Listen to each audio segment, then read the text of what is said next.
Welcome. Today we will be discussing And Then There Were None, written by Agatha Christie and published in 1939.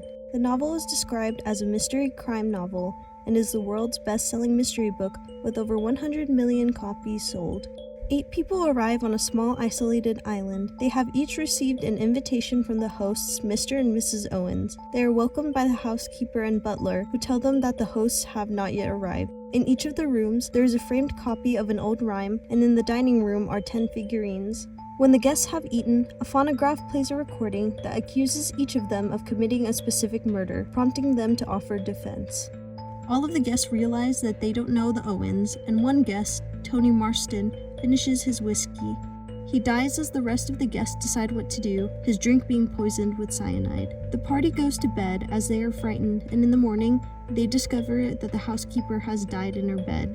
They also find a similarity between the first death and the first verse of the rhyme. Some of the guests decide to search the island for their host, who they believe must be the killer. But General MacArthur dies from a heavy blow to the head. The remaining 7 guests believe the killer is among them. They go to bed with heavy tension in the air and wake up to find the butler dead, having been killed while chopping wood for breakfast. The guests conclude the deaths must correlate to the rhyme and that the figurines on the table are disappearing with each death.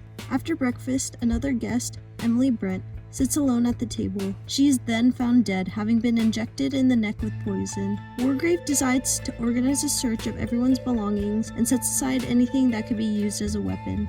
The remaining guests sit together, casting suspicion on one another, and Vera Claythorne goes up to bathe.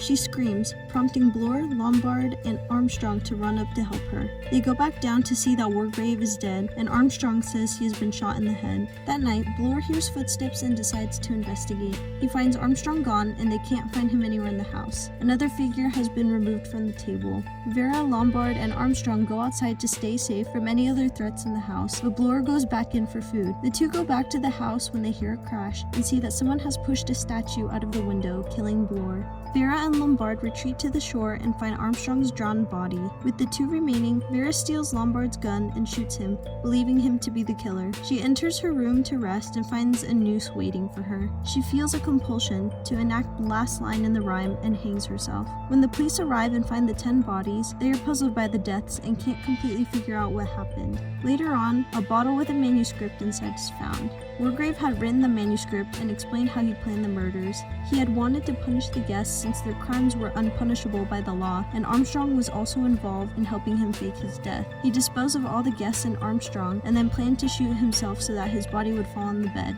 He hoped the police would find the 10 bodies and the mystery would be solved. There are many interesting themes in the novel. The main themes would be the administration of justice, the effects of guilt, fear of death, and deception. If you enjoyed this video, please remember to like, comment, share, and subscribe to English Language and Literature for more English learning content. Thanks for watching!